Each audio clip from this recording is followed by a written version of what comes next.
Il-Fondazzjoni għas-Servizzi tal-Ħarsien Soċjali issa qed tipprovdi dar oħra li tesa' total ta' 7 familji bħala shelter għal dawk kollha li jsofru minn xi tip ta' vjolenza domestika.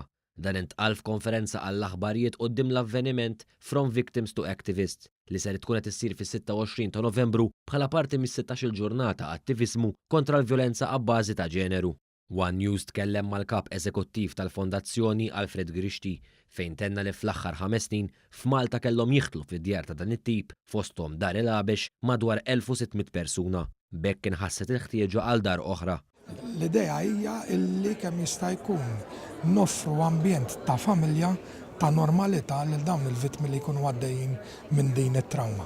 Dan mhux kollox hekk kif bl-introduzzjoni tal-liġi l-ġdida dwar il-vjolenza domestika sakemm tinħareġ ordni ta' protezzjoni fuq il-vittma dawn ikollhom protezzjoni temporanja fl-assa tal-pulizija. Madankollu issa ser tidħol fis-seħħ bidla li ser tagħti l-opportunità lil dawn il-vittmi li jistennew f'ambjent inqas pubbliku sakemm tinħareġ l-ordni ta' protezzjoni mill-maġistrat.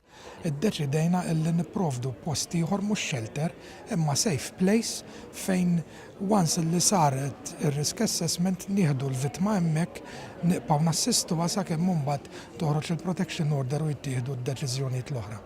Intant, Natasha Toffa, attivista Awstraljana kontra l-vjolenza domestika, irrakkontat fil-qasir minn xiex għadditi meta kienet vittma tal-vjolenza domestika u spjegat kif issa dawret din l-esperjenza f'attiviżmu pożittiv. I'm an 8-year survivor of domestic violence. I'm here to share my story to help give strength and courage to women on Malta that are current victims and also survivors of domestic abuse.